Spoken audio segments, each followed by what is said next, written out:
next topic is how category positioning emerges as a major branding opportunity for entertainment players. For this, joining with us, Vineet Singh.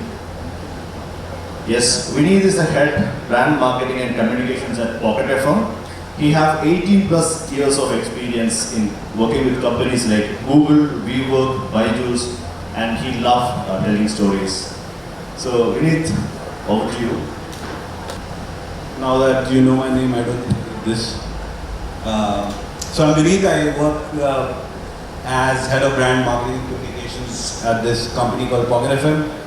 We make audio series. To explain it to you, what audio series is, it's like Netflix in audio format. Been in the industry for almost close to 18 plus years. Worked with companies like Google, WeWork, Byju's. Had a small agency stint with Publicis as well.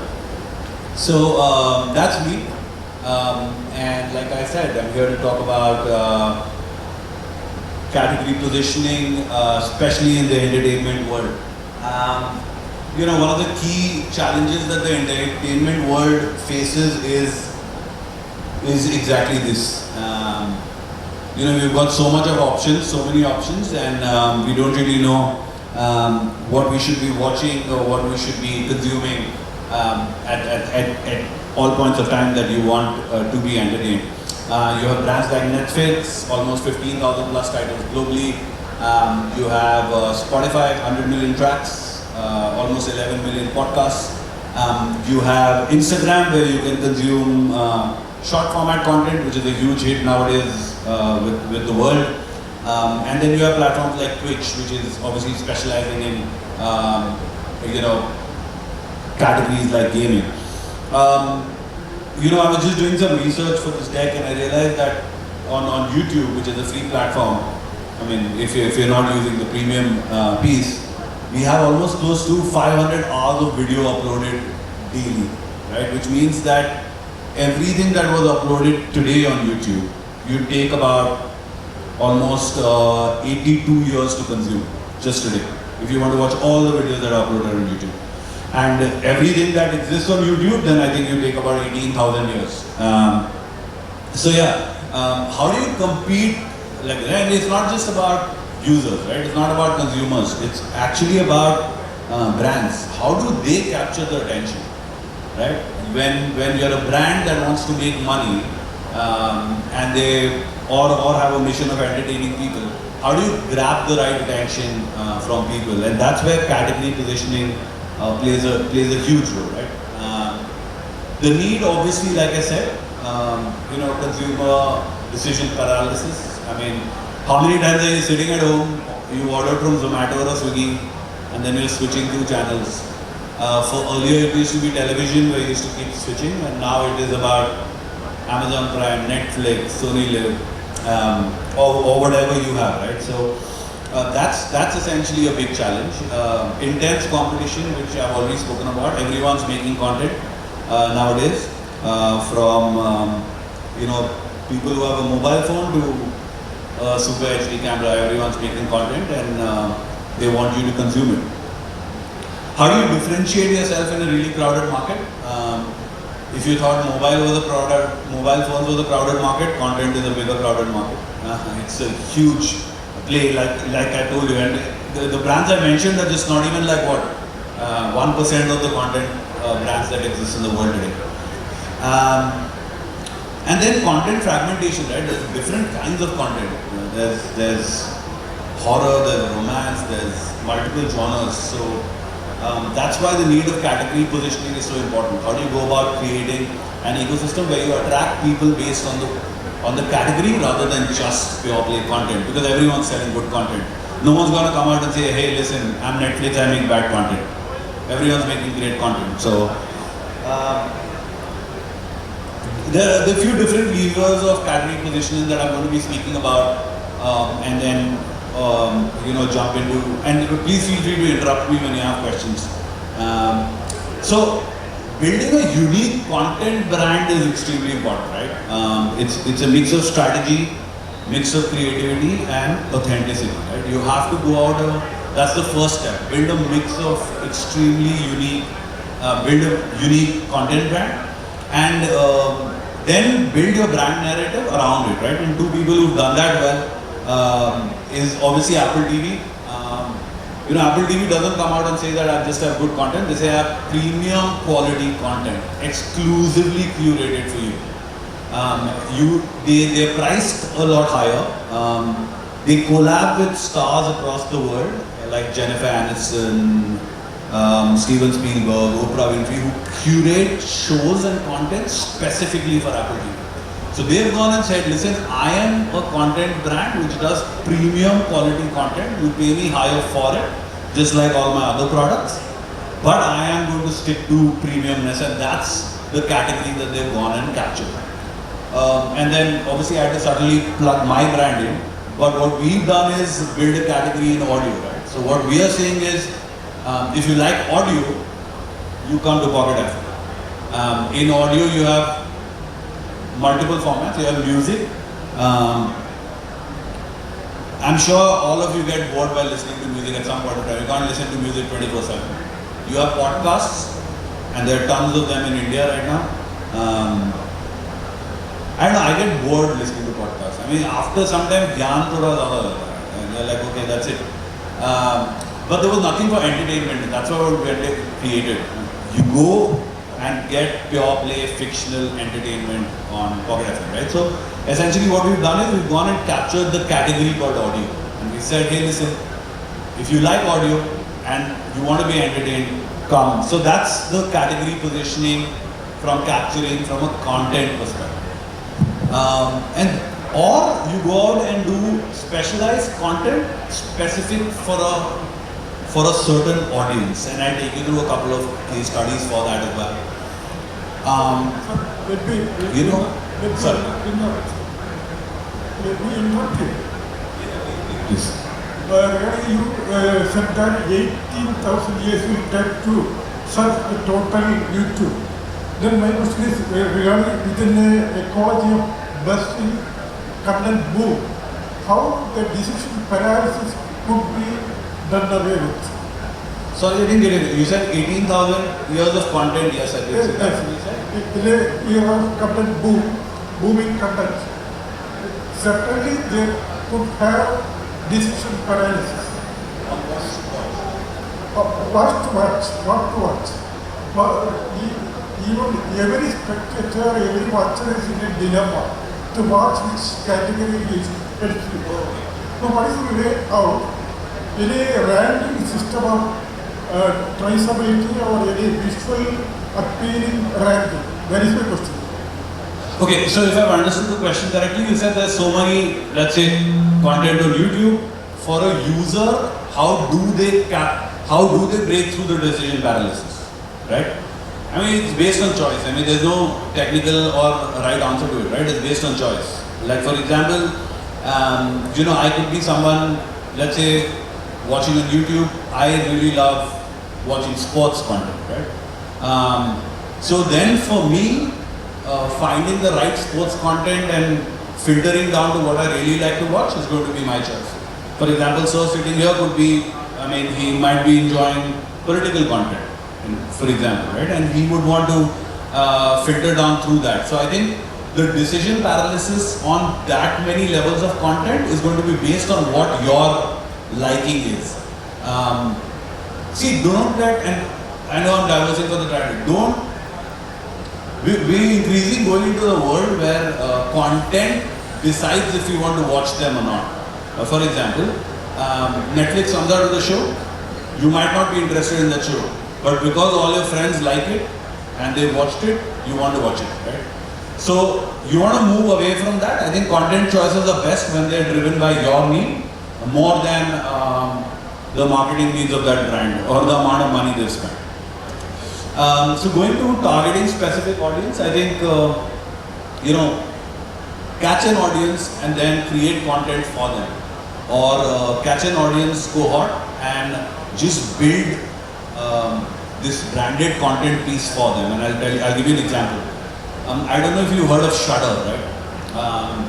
It only has horror shows, nothing else.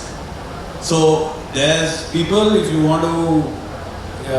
enjoy horror and thrillers, like I don't, But if you just really want to be scared, Shudder is your platform. So what they've gone and said is, hey listen, I'm a platform for horror, the best and the best of horror. I create my own content, I license content. But if you like horror, there's no other platform like Shudder. So you don't have to go Netflix, go into a horror theme and find 10 titles for horror. This has, more than, I think, 1,000 plus horror content and plus series, right? And then what people do is they subscribe for that exclusive content. So there are multiple people who just subscribe to watch horror. So that's the category definition. No one will come to Shudder to watch a romantic series. They know it's for horror. Or something like Mubi, and we were just talking about it behind right now. It's extremely limited catalog, and what they've done is they've made this for cinephiles, right? You like, in India they call it art cinema, but if you like great content which may be,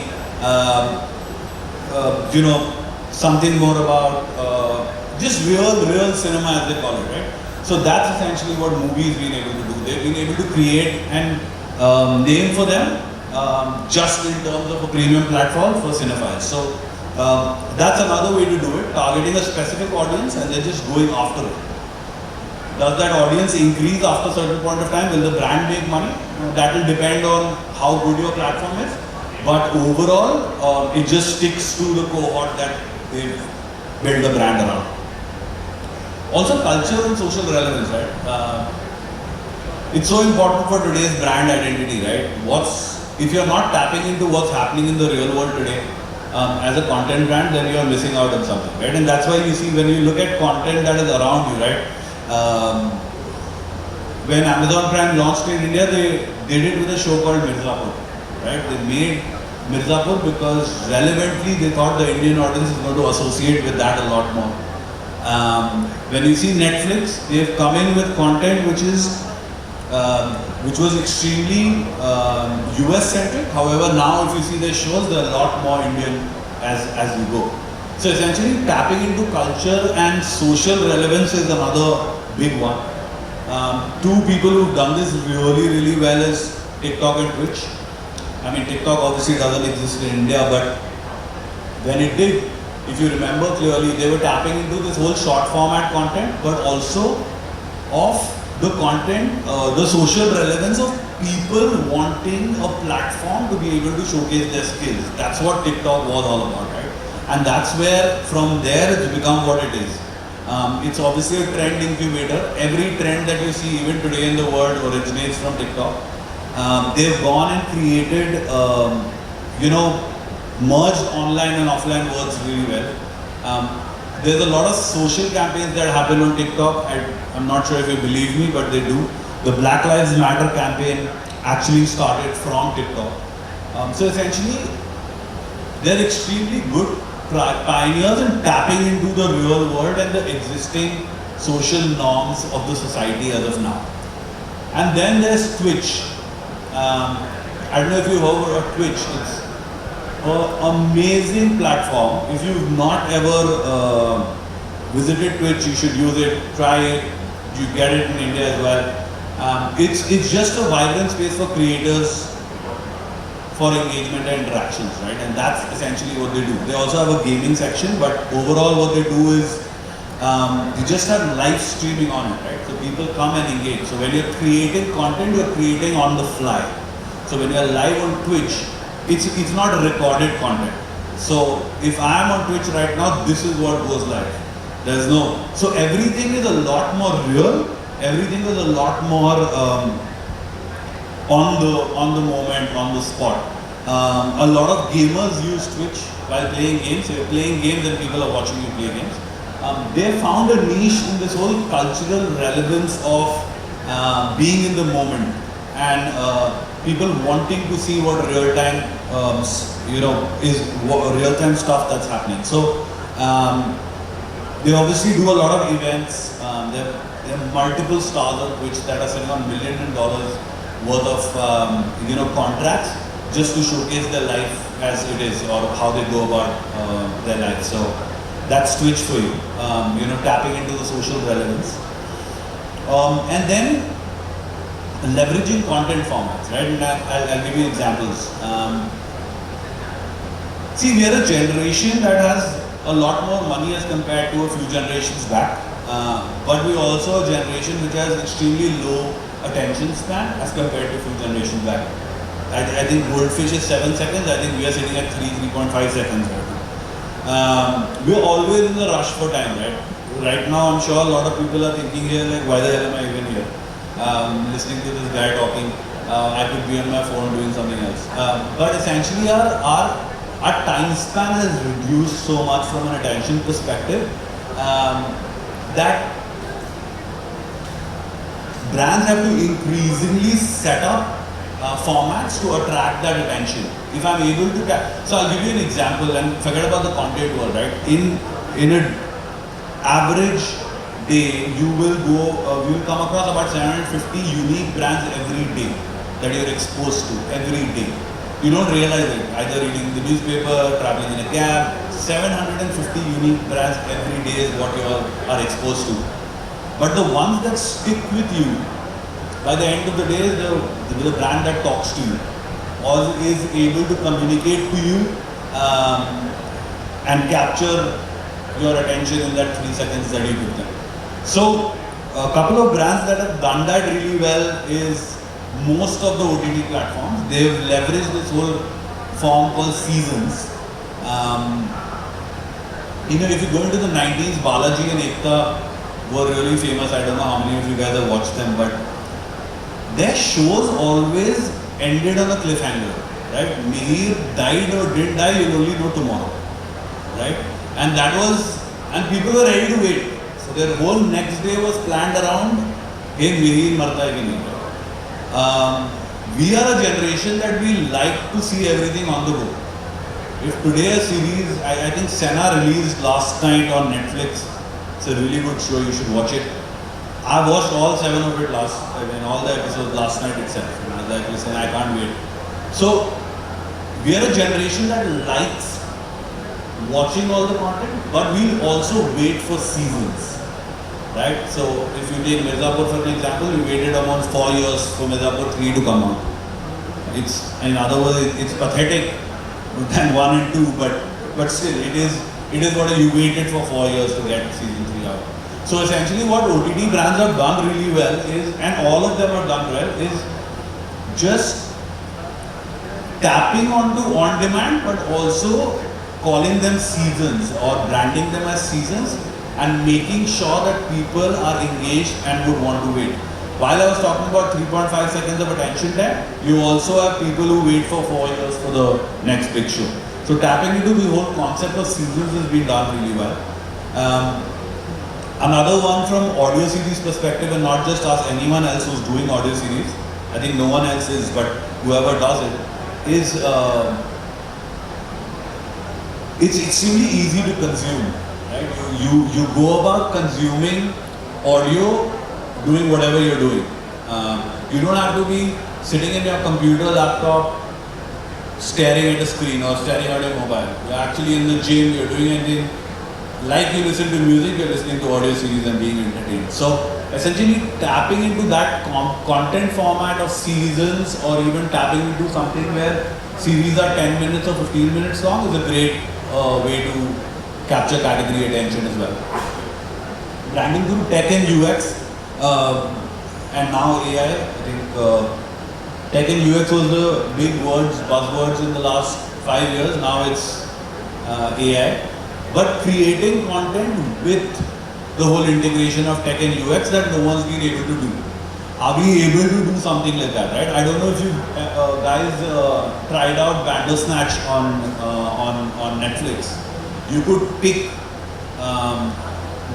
what happens in the story next, right? They were, at times of the content, they would ask you, what do you want this character to do? I mean, overall it was a really bad story, sorry, but I mean, it was. But you were really attracted to the fact that, hey, listen, this is what I am doing this. And then you maybe went 4 or 5 times back to do all the steps, right? Okay, does he kill her or not? So you do all of that. But that was a niche that they went out and created. They said, I'm going to use technology and I'm going to create something extremely interesting that has never been done before. If brands are able to do that to attract audiences, that's also category building. I don't know if you've heard of a platform called Void. They just do VR and VR content. So you actually subscribe to Void and you can step into the world of Star Wars. You can step into Ghostbusters. All of it is just VR. So you're essentially not just enjoying content, you're enjoying the virtual reality of that content. And then I mean, it's extremely important in this crowded category, like I've been saying about so many brands. You need to have a unique brand, voice, personality. It can't just be I make good shows, because everyone is claiming to make great shows. In the end, it's the consumer who's going to like your show or not. But as a brand, you have to go out and create a voice which is very unique to you. And some people who've done it really well is YouTube versus Vimeo. I mean, YouTube appeals to a wider audience, and they're open for creators. Second largest search engine in the world, and just go and it's mostly a free product. I mean, if you're not using premium, but you can use it for entertainment, you can use it for music, you can use it for knowledge, and everything video. So that's what they've built their platform on, and they don't want to move away from that. And now Vimeo, on the other hand, is an extremely curated and closed platform. It's only for professionals. It does exactly everything that YouTube does, but it charges a subscription fee. Not from the consumer, but to host videos. So if you're making a video on Vimeo, you have to pay people to make it. They're solving the problem of content, great content at the user, person who's uploading, because you're spending that much money to subscribe, then you're making sure your content is great and you're able to make that kind of money back, right? So that's essentially what Vimeo has been able to do. And it's a place to seek inspiration, right? Because you only go there to watch serious content creators.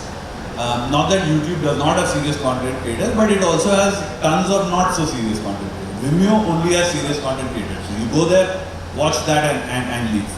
And in the cinematic world, if you look at Marvel and Pixar, right? Marvel is energetic, larger than life, huge brand. Every time you watch a Marvel movie, you're like, I'm a superhero myself. And Pixar is just gone towards children, but also catering to adults. It's emotional, it's whimsical, and it's a lot more thoughtful. So that's the content way of building towards category. And I know I have 2 minutes, so a couple of big ones are strategic partnerships and collabs. A great way to build category. I don't know if you guys have got a chance to watch Last Dance that Nike and Netflix came together to create.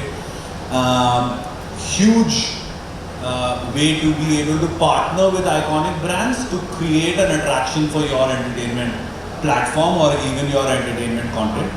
And then, what Disney did after acquiring Lucasfilms, they completely reinvented the whole Star Wars franchising completely. So what kind of partnerships you do also goes out to establish and attract audience in the right way. And then, and this is something that I said right in the beginning as well, that you need to keep influence over trends in the world. You look at how Marvel has done it with the multiverse of Marvel Cinematic Universe. They've kept defining sequels. Spider-Man has been rebooted like 5 times. And a lot of superhero movies that we like now will be rebooted again in 20 years. So you keep tapping into the current relevance and then moving forward from that. And like I said, being audio series and tapping into microtransactions, no subscription fee, pay 2 rupees for an episode rather than pay 999 for a year. Tapping into these kind of relevance is great from a category building perspective as well. So yeah, benefits are many. Unique brand identity, a longer customer loyalty, and you stand out in a category which is more cluttered than any other space that exists in the world right now. So that's my time, and I think I'm on time. So if there are any questions, happy to take them. If not, I'm really happy to be here. In this year passing through a really attention deficit disorder. So contents are so made to suit that paradigm of ADD. You said about Insta. There is it is a repository of short videos. And what about other media, where ADD tagged content is distributed? What other short videos? And then maybe the reel shorts. I mean, reel shorts in the US is doing fantastically well. They're already making so much money. There are multiple platforms. Instagram obviously does. YouTube is doing shorts. YouTube itself is, experimenting with short videos. Honestly, every content platform at some point of time is going to move towards short videos. So don't be surprised if 2 years down the line, Netflix is going to be doing short videos as well. So there are tons of them across the world. Hello, Vinny. Hey. Yeah, so Do you mind telling me your names also? Yeah, my name is Ambarish. So I run an agency in Kochi, actually, digital marketing agency. So I would like to know, what's your process of creating a category? If you find a trend in the market or something, what's your process of creating a category? Category or content? Category. So category, I think, category, I think, is mostly created to the need of the market and the relevance around the market. I think more importantly that. You cannot go out and create a category when the need doesn't exist, right? And this is not just for entertainment, it's for any brand or any product in the world. So I think the need is extremely important to tap into, and then once the need is figured out, then you go into the relevance of that particular brand or product. So those are the two things that we look at when you're creating a category. And taking an example from my ex-company, right, Byju's, you landed up creating that category of online education or edtech because you realized that that need existed in the Indian market because people in Delhi were being educated at maybe a higher standard of coaching as compared to someone sitting in a Patna for that matter, right? So that need existed, so you went and created a category of online education. So, and then you go into the relevance of how relevant it is for the people that you're teaching. Is there any question or is? One second. I think it's one.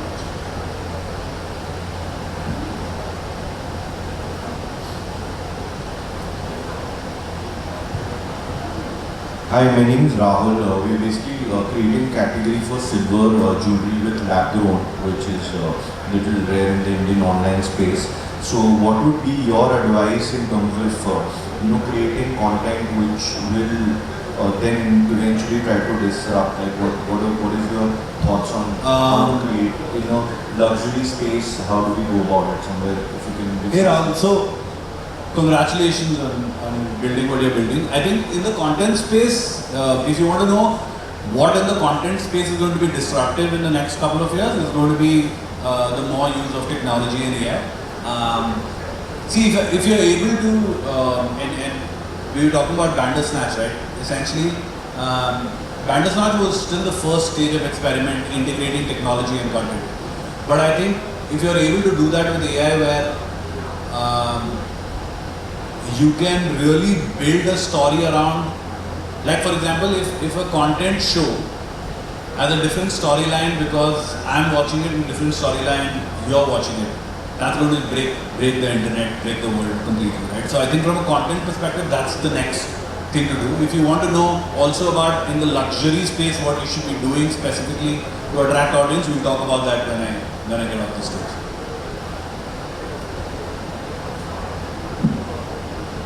Perfect. Thank you guys for having me. Thank you. Really fun chat and appreciate it.